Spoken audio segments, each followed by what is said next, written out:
What's up, guys? I hope you're having a good time. So today we'll be starting with place of supply. Place of supply is not applicable for CA inter students. CA inter students can skip this video and वो लोग मेरे बाकी के videos देख सकते हैं.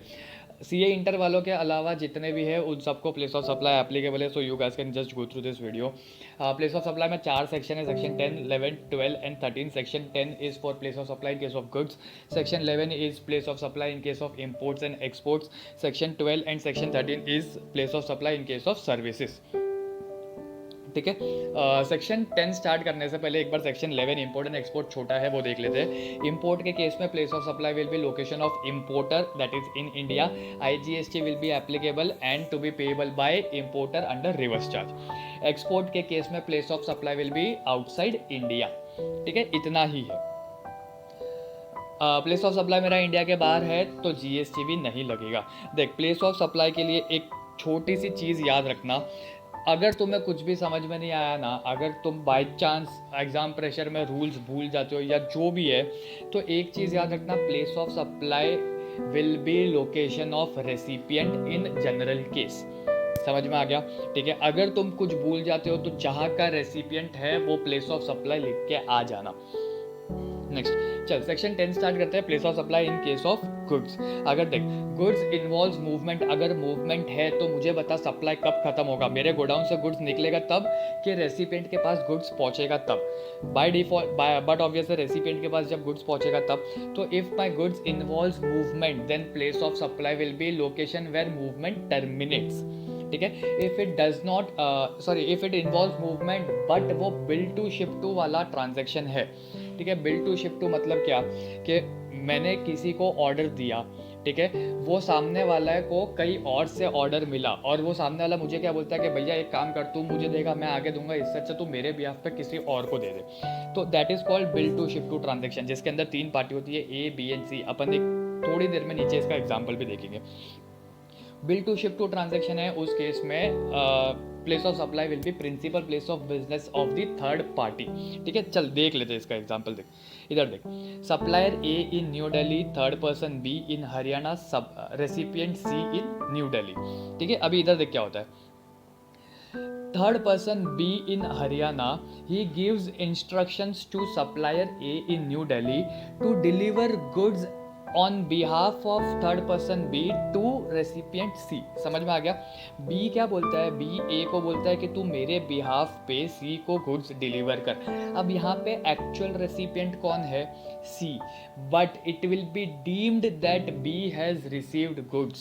समझ में आ गया? नहीं तो क्या होता, अगर ये प्रोविजन नहीं डालते तो क्या होता, A पहले B को सप्लाई करता और B बाद में C को सप्लाई करता. हाँ क्या नहीं? तो ये बिल टू शिप टू वाला प्रोविजन डाल दिया ना, मतलब बिलिंग किसी और के नाम पे और शिपिंग किसी और को. समझ में आ गया? तो इस केस में एक्चुअल रेसिपिएंट कौन है, C. थर्ड पर्सन कौन है, जिसने डायरेक्शन दिया, वो मेरा थर्ड पर्सन हो गया. तो प्लेस ऑफ सप्लाई क्या हो गया, principal place of business of third person that is B, that is Haryana. समझ में आ गया? ठीक है. नेक्स्ट देखते हैं.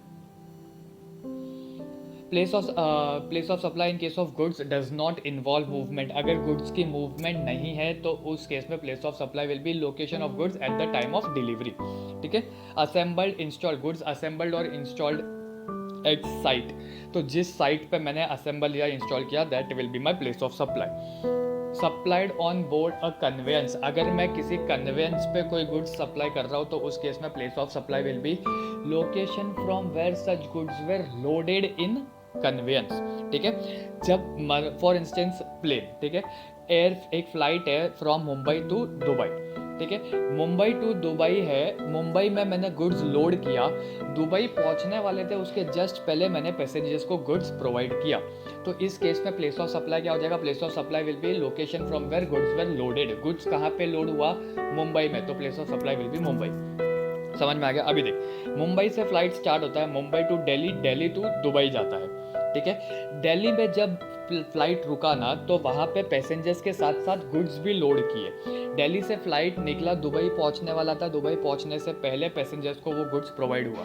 तो इस केस में प्लेस ऑफ सप्लाई क्या हो जाएगा, location from where goods were loaded. Flight भले ही मुंबई से निकला हो लेकिन गुड्स कहाँ पे लोड हुआ था, दिल्ली में, therefore place of supply will be Delhi.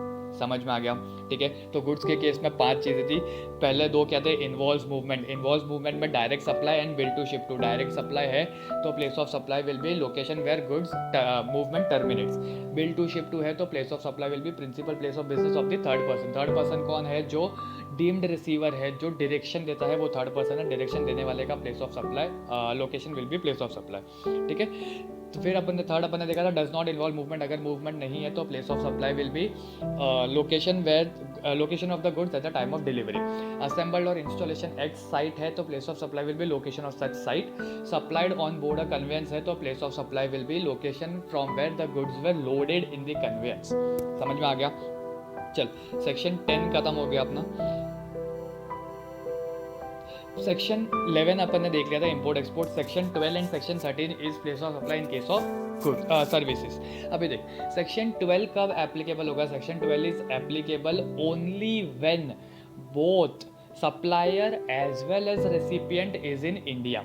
दोनों में से अगर कोई एक भी इंडिया के बाहर चला गया ना तो वो क्रॉस बॉर्डर ट्रांजैक्शन हो जाएगा। वो service place of supply will be determined as per section 13, ठीक है। सेक्शन 12 के केस में दोनों supplier as well as recipient तुम्हारे इंडिया में होने चाहिए। समझ में आ गया। चल देखते।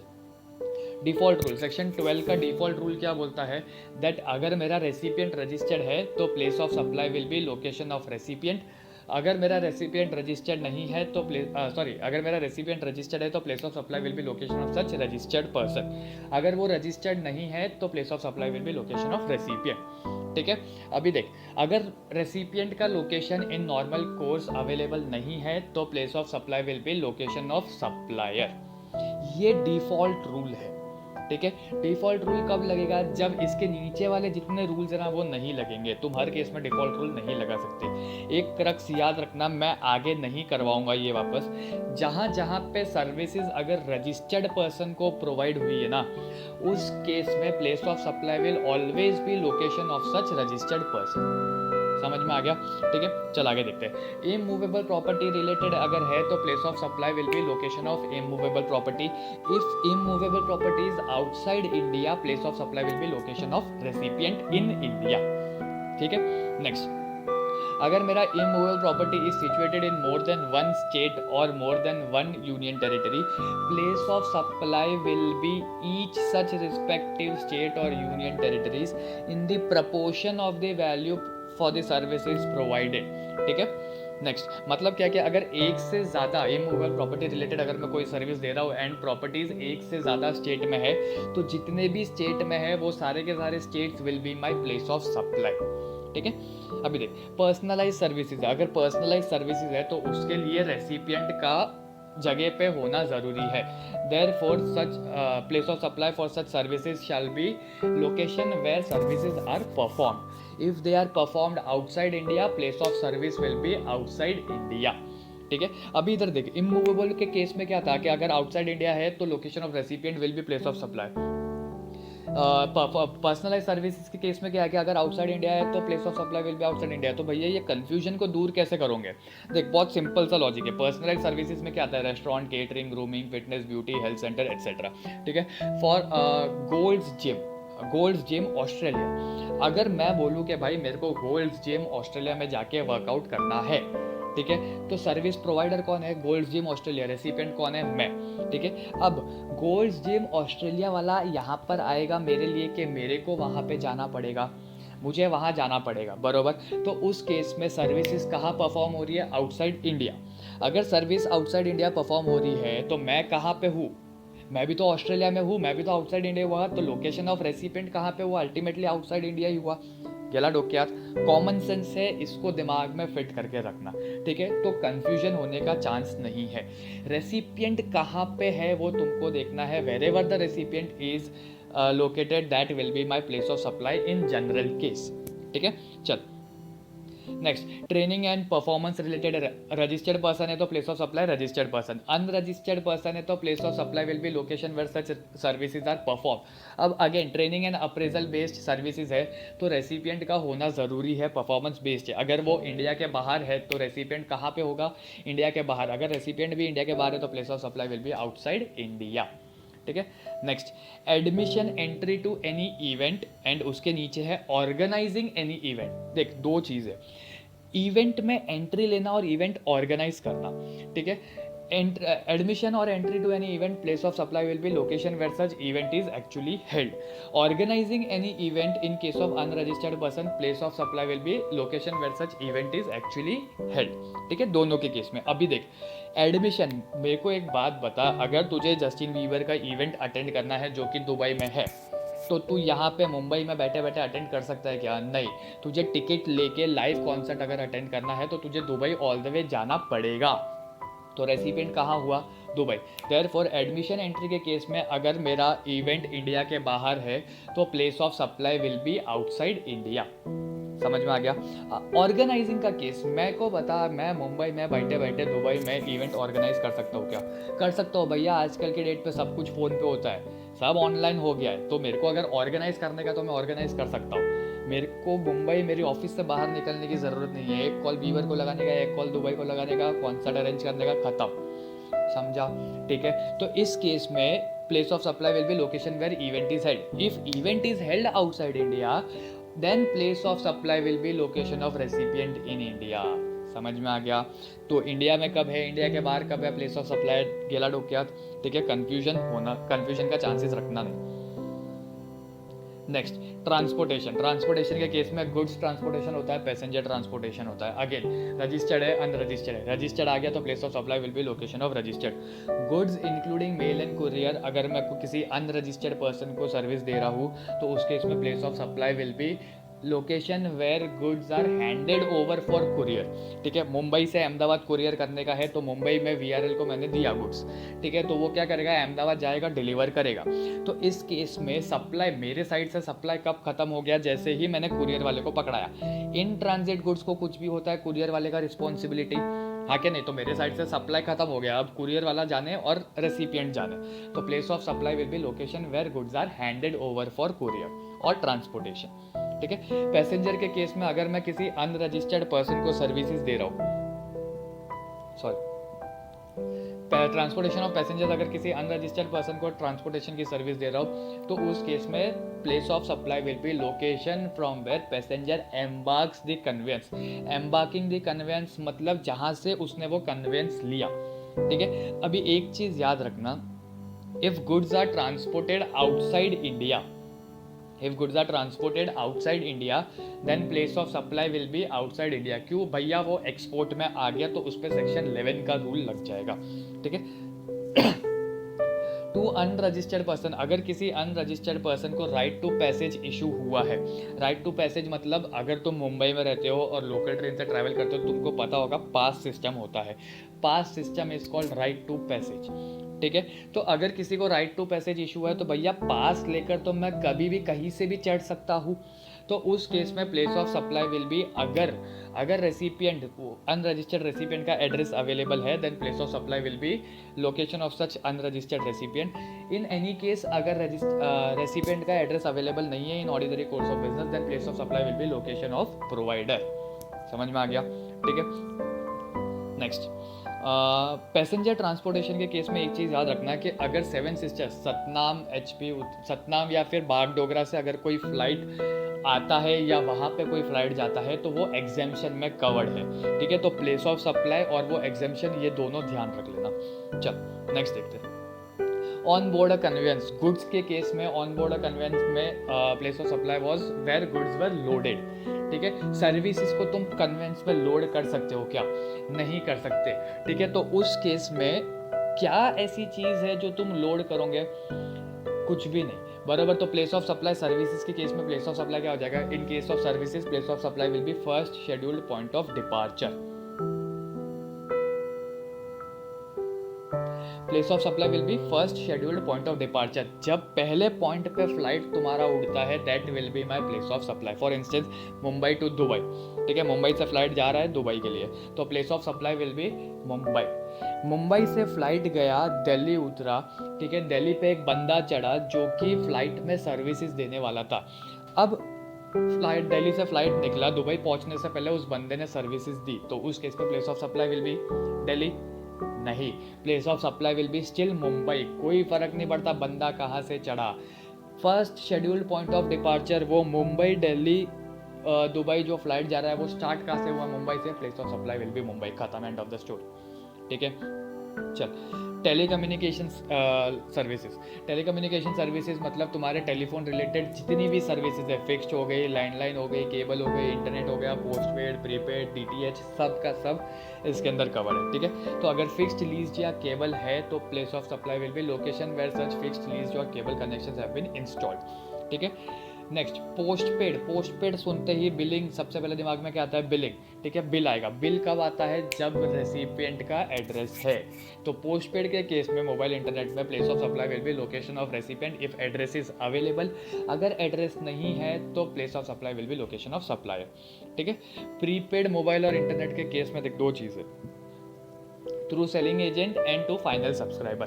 देख, सेलिंग एजेंट मतलब जो तुम चलते फिरते नॉर्मली रिचार्ज करवाते हो किसी दुकान से, तो उसको बोलते हैं प्रीपेड थ्रू सेलिंग एजेंट, बराबर। तो उस केस में place of supply will be location of such selling agent. जो एजेंट सर्विसेज दे रहा है उसका प्लेस ऑफ सप्लाई माना जाएगा। क्यों भैया, उस एजेंट को नहीं पता जो रिचार्ज, अभी वो हर किसी का रिचार्ज करवाने आएगा, उसका एड्रेस लेगा तो पागल हो जाएगा, पब्लिक भी एड्रेस देगी नहीं।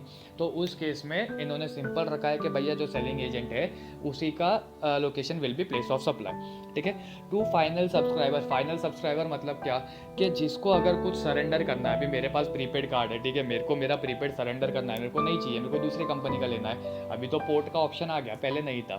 ठीक है, तो अभी कैसा सीन है भाई, मेरे को अगर मेरा कार्ड सरेंडर करना है या मेरे पास लैंडलाइन पड़ा है, मेरे को वो सरेंडर करना है, तो उस केस में मेरे को जितना भी मेरा बैलेंस पेमेंट है ना वो सब चुकाना पड़ेगा, उसके बाद ही सरेंडर होगा।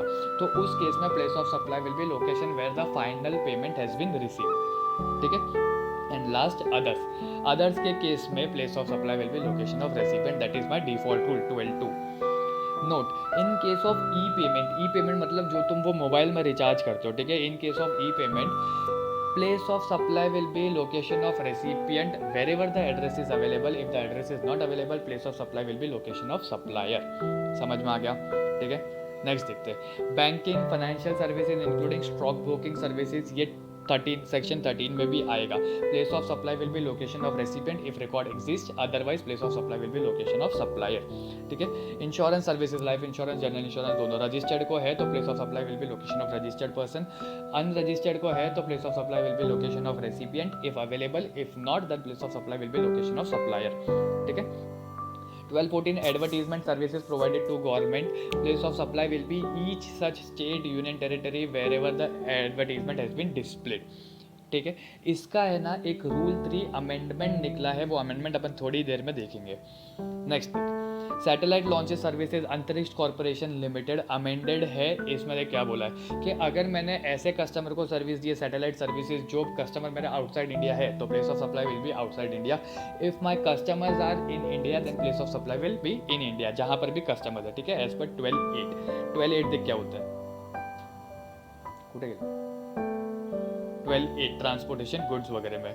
अनरजिस्टर्ड है तो place of supply will be where goods were handed over, and registered है तो place of supply will be location of registered person. ठीक है, तुम्हारा सेक्शन 12 इधर ही खत्म होता है। सेक्शन 13 स्टार्ट करने से पहले एक रूल 3 है इन रिलेशन टू एडवर्टीजमेंट, वो अपन देख लेते हैं।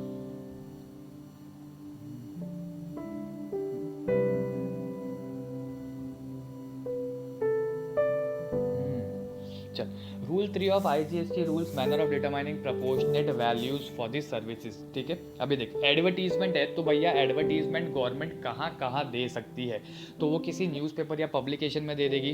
तो उस केस में ये अपन जो रूल 3 देख रहे हैं ना, रूल 3 में भैया वैल्यू कैसे निकालना है वो देख रहे हैं। ठीक है, अपन प्लेस ऑफ सप्लाई नहीं ढूंढ रहे, प्लेस ऑफ सप्लाई तेरा सेक्शन 12 के हिसाब से निकलेगा।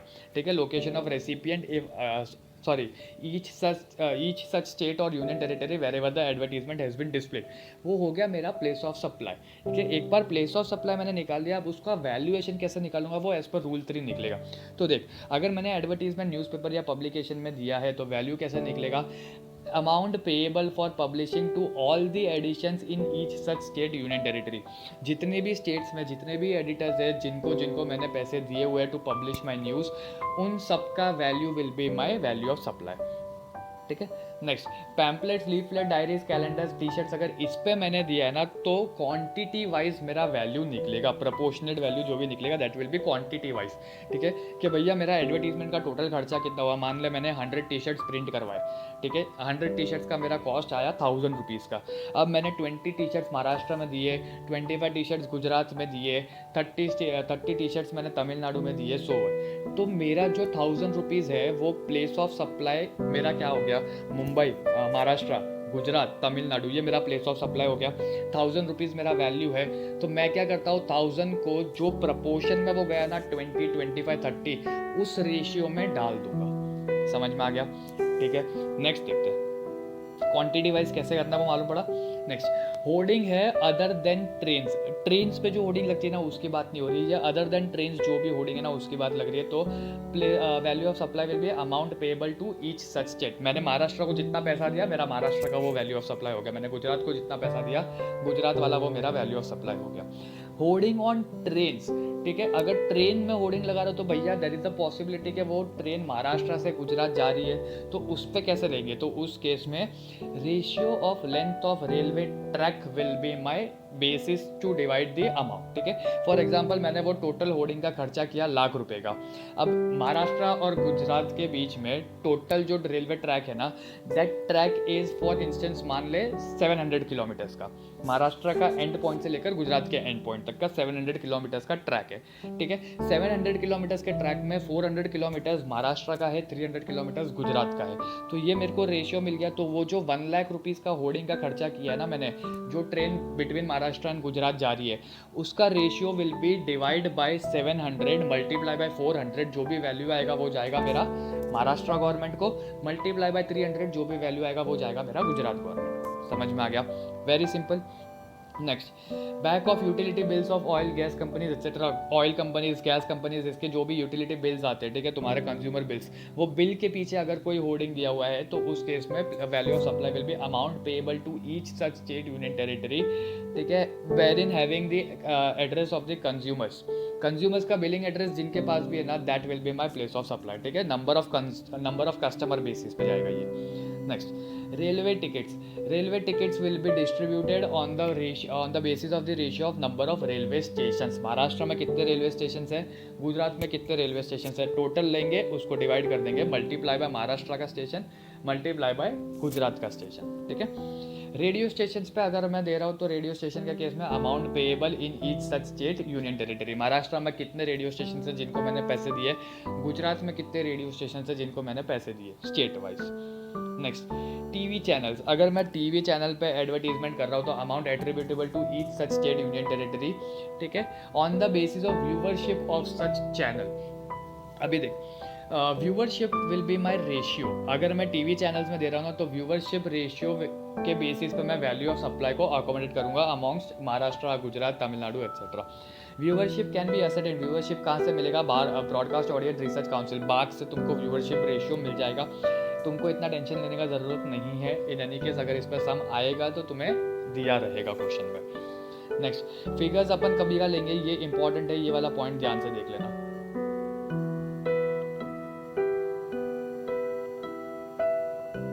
ये ध्यान रखना, फिगर्स तुम लोग कभी का लोगे। देख, तुमको क्वेश्चन में हो सकता है कि भलते कि तीन चार फिगर दे दिए होंगे तुमको व्यूअरशिप का, तुमको कौन सा फिगर लेना है, last week of the given quarter, ठीक है, of the for the succeeding quarter. मतलब क्या है कि अप्रैल मई जून का अगर मैं वैल्यूएशन कर रहा हूँ, अप्रैल मई जून का अगर मैं वैल्यूएशन कर रहा हूँ तो last week of the given quarter, ठीक है, मतलब जनवरी, फरवरी, मार्च का जो लास्ट वीक है ना, मार्च का जो लास्ट वीक है ना, उसका जो भी मेरा व्यूवरशिप नंबर रहेगा ना बाग का, वो मैं लूंगा फॉर वैल्यूइंग अप्रैल मई जून। अगर तुम इसको ध्यान से देखोगे तो क्या बोलता है, figures of the last week of the given quarter is used for calculating viewership for the succeeding quarter.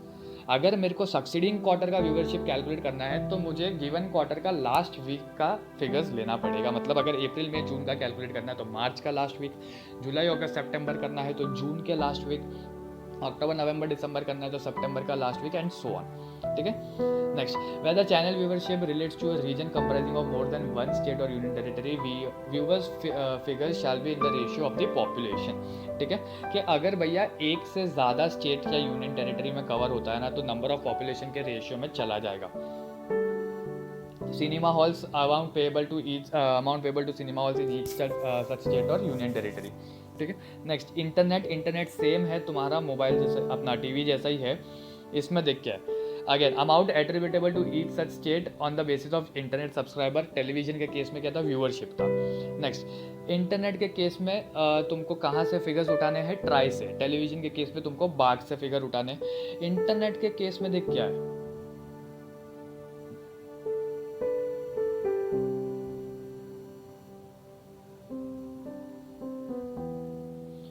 figures for the last quarter of a given financial year is used for calculating the subscribers for the succeeding financial year। मतलब अगले financial year के लिए अगर मेरे को value करना है, value of supply calculate करना है, तो मुझे करंट फाइनेंशियल ईयर का लास्ट क्वार्टर का जो फिगर है वो यूज़ करना पड़ेगा। फॉर इंस्टेंस अपना फाइनेंशियल ईयर है अप्रैल से लेकर 1 अप्रैल 2019 से लेकर 31 मार्च 2020 तक का। तो अगर मुझे अप्रैल 19 से लेकर मार्च 20 तक का कैलकुलेट करना है, तो मुझे मार्च 19 जनवरी फरवरी मार्च 2019 का जो भी फिगर रहेगा ना, वो फिगर मुझे उठाना पड़ेगा। समझ में आ गया। Figures for the last quarter मतलब जनवरी फरवरी मार्च 19 of the given financial year is used for calculating the internet subscriber for the succeeding financial year. ठीक है। नेक्स्ट, ये नीचे इंटरनेट सब्सक्राइबर्स वाला सेम है जो टेलीविजन सब्सक्राइबर का था। SMS short message service again same as TV and this thing internet. Amount attributable to each such state union territory in the ratio of telecom subscribers. TV के case में viewership था, internet के case में internet subscriber था, SMS के case में telecom subscribers आएगा। ठीक है। Subscribers can be ascertain from TRAI. Internet के लिए भी ट्राई, टीवी के लिए बाग और SMS के लिए भी ट्राई। इसके लिए फिगर्स अपन कौन सा लेंगे,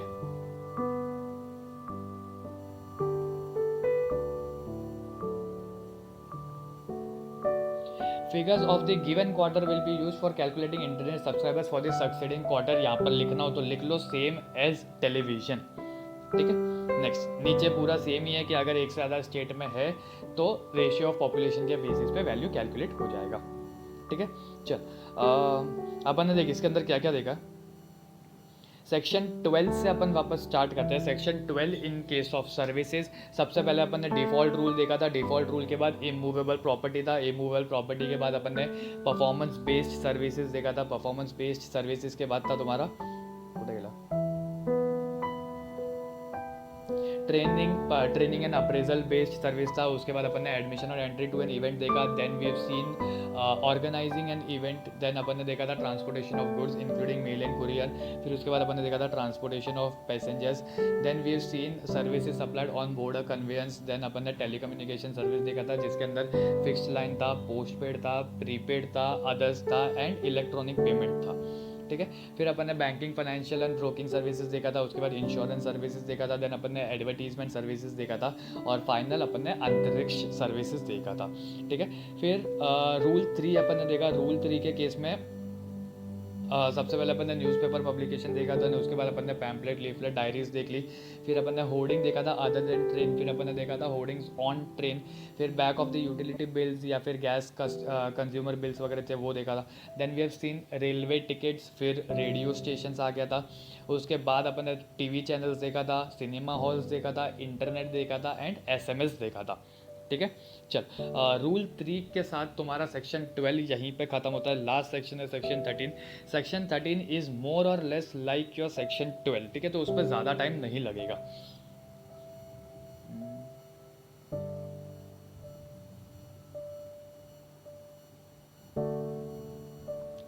place of supply in case of services section 13। Section 13 कब एप्लीकेबल होगा, व्हेन ईदर सप्लायर और रेसिपिएंट दोनों में से कोई एक इंडिया के बाहर है। दोनों इंडिया के बाहर है तो GST ही एप्लीकेबल नहीं होगा। दोनों इंडिया में है तो उस केस में सेक्शन 12 लग जाएगा, सेक्शन 13 नहीं लगेगा। ठीक। चल 13.2 देखते हैं। 13.2 डिफॉल्ट रूल है। Default rule is same as section 12 that place of supply will be location of recipient. अगर रेसिपिएंट का रिकॉर्ड्स नहीं है available then in that case place of supply will be location of supply. ठीक है। 13.3 is performance based services. Section 12 में भी है तुम्हारा परफॉर्मेंस बेस्ड सर्विसेज। 13.3 में देख क्या बोला है, परफॉर्मेंस बेस्ड सर्विसेज के केस में ना, परफॉर्मेंस बेस्ड सर्विसेज के केस में 3 पार्ट है। देख, सबसे पहला तो ये कि अगर जिस गुड्स या सर्विसेज रिलेटेड तुमको सप्लाई देना है, ठीक है, उस गुड्स का या फिर सर्विस रेसिपिएंट का फिजिकली अवेलेबल होना जरूरी है कि नहीं है। फॉर एग्जाम्पल लैपटॉप, अगर लैपटॉप रिलेटेड तुमको रिपेयरिंग करना है तो भैया लैपटॉप का पास में होना ज़रूरी है। तुम फोन पे बैठ के लैपटॉप का रिपेयरिंग नहीं कर सकते। ठीक है, तो अगर गुड्स या service recipient is required to be made physically available, उस केस में place of supply will be location where such services are perform. ठीक है। नेक्स्ट, अगर सर्विसेज तुमने रिमोट लोकेशन में देनी है, ठीक है, बाय एनी इलेक्ट्रॉनिक मीन्स, ठीक है, तो उस केस में place of supply will be location where goods are situated at the time of provision of service. मतलब क्या कि भैया लैपटॉप पड़ा है, ठीक है, मेरे को लैपटॉप रिलेटेड सर्विस देना है, मैं फोन पे सर्विस दे रहा हूँ, तो उस केस में जहां पे लैपटॉप पड़ा है ना, that place will be my place of supply. ठीक है।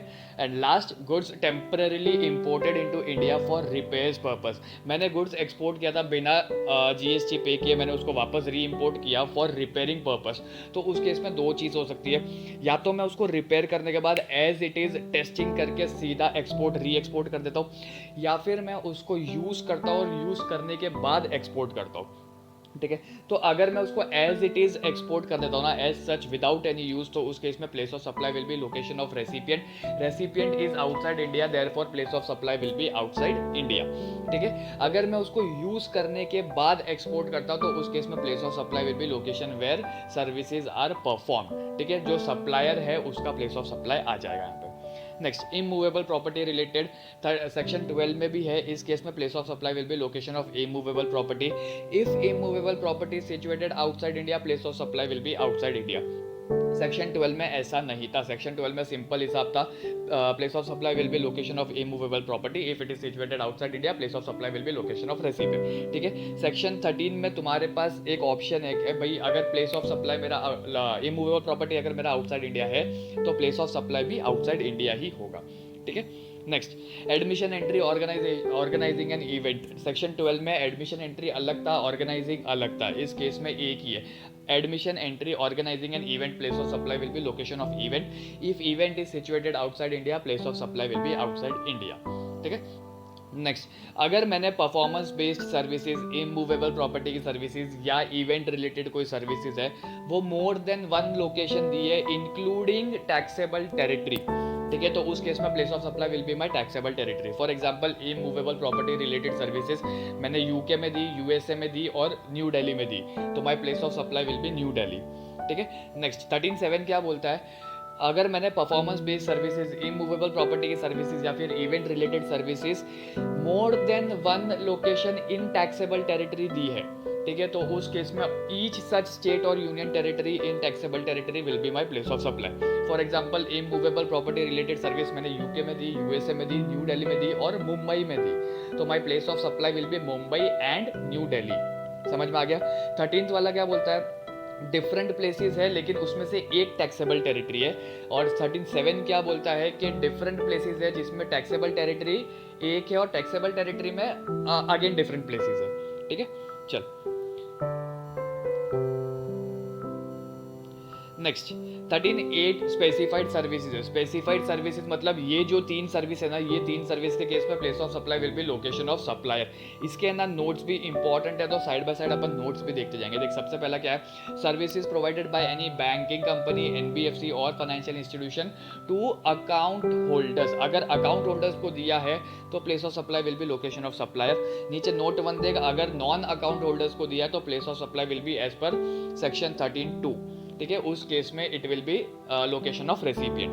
देख, ये वाला सेक्शन 13.8 कब लगेगा, ओनली व्हेन सप्लायर और रेसिपिएंट इज आउटसाइड इंडिया।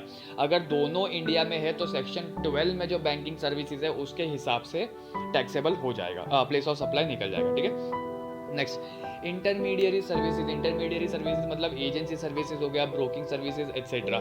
तो इस केस में place of supply will be location of supplier. Next third point बोलता है hiring means of transport including yachts but excluding aircraft and vessel up to 1 month. ठीक है, जितना भी मीन्स ऑफ ट्रांसपोर्टेशन है excluding aircraft and vessel but including yachts, अगर मैंने वो अप टू 1 मंथ के लिए हायर किया है तो 13(8) के हिसाब से place of supply will be location of supplier. More than 1 month मैंने हायर किया है तो place of supply will be as per section 13(2) default rule location of recipient. Aircraft या वेसल अगर मैं हायर करता हूँ तो भले ही वो 1 महीने से कम है या 1 महीने से ज़्यादा है, place of supply will be as per section 13(2) location of recipient. ठीक है, नेक्स्ट इसका नोट इंपॉर्टेंट है, ये चारों देख लेना एक बार ध्यान से।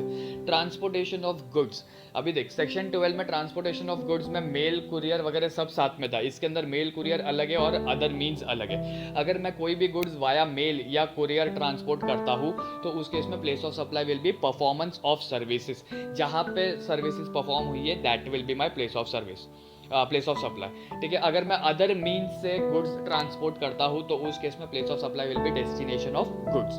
ठीक है, transportation of passengers same as section 12, section 12 में जो है सेम का सेम यहाँ पर भी है। ठीक है, place of supply will be location from where passenger embarks the conveyance for continuous journey. On board conveyance same as section 12, place of supply will be first schedule point of departure. Online information data access and retrieval services OIDR services. ठीक है, इस case में place of supply will be location of recipient. Next OIDR service क्या है तुमको यहाँ पर दिया हुआ है, एक बार अगर देखना हो तो अपने नोट्स में से गो थ्रू कर लेना। सेक्शन 13(13), ये जो 13(3) है ना, ये 13(3) नहीं है, इट इज प्रिंटिंग मिस्टेक, ये 13(13) है। सेक्शन 13(13) में क्या बोला है कि गवर्नमेंट के पास पावर है to notify any services under place of supply section 13। तो इस केस के चलते, इस पावर के चलते गवर्नमेंट ने research and development services related to pharmaceutical sector है उसको नोटिफाई करके रखा है विद इफेक्ट फ्रॉम 1 अक्टूबर 2019। ये अमेंडेड है, इसके हाई चांसेस है कि ये एग्जाम में आ सकता है। ठीक है, तो इधर देख, इसमें ना 1 to 9 9 ही है ना मोस्टली, हाँ 1 to 9 ऐसी सर्विसेज है। ये जो बड़े बॉक्स में दिया है ना वो उसका सर्विसेज का डिस्क्रिप्शन है, मैं उस पर टाइम वेस्ट नहीं कर रहा। 1 to 9 जो जो इंपॉर्टेंट पॉइंटर्स है ना मैं ऊपर से खाली बता देता हूँ। ठीक है, एक बार वो देख लेना। इन एनी केस अगर तुमको क्वेश्चन में कहीं पे भी रिसर्च एंड डेवलपमेंट दिखता है रिलेटेड टू फार्मास्यूटिकल्स, बायोटेक्नोलॉजी हो गया, R&D हो गया रिलेटेड टू फार्मा सेक्टर, उस केस में अगर मेरा सप्लायर इंडिया में है, मेरा रेसिपिएंट इंडिया के बाहर है and place of supply will be my location of recipient. ध्यान रखना, सप्लायर बाहर है और रेसिपिएंट इंडिया में है तो ये एप्लीकेबल नहीं होगा, दोनों इंडिया में है तो भी ये एप्लीकेबल नहीं होगा। ठीक है, इसकी कंडीशन क्या है, supplier should be in India, recipient should be outside India and place of supply will be location of such recipient. ठीक है, चल देखते हैं अभी इसके अंदर कौन कौन सी सर्विसेज कवर्ड है। सबसे पहला integrated development and discovery development. ठीक है, दूसरा है evaluation of efficacy and new chemicals, biotechnology या बायोलॉजिकली रिलेटेड एनिमल मॉडल्स के लिए। थर्ड है तुम्हारा biological activity of novel chemical, biological entities है again. Fourth drug metabolism and pharmacokinetics है। फिफ्थ सेफ्टी असेसमेंट टॉक्सिकोलॉजी है, स्टेबिलिटी स्टडीज है, bioequivalence and bioavailabilities आ जाता है, क्लिनिकल ट्रेड्स आ जाते हैं या फिर बायो एनालिटिकल स्टडीज आ जाता है। तो ये सारी तुम्हारी R&D में कवर्ड है रिलेटेड टू फार्मास्यूटिकल सेक्टर्स। ठीक है, इस केस में ये जो चीज़ है ना ये इंपॉर्टेंट है, इस पर ध्यान रखना। ये देख,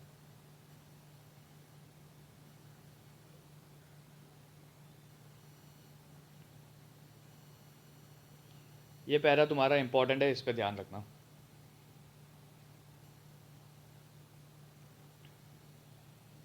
ओए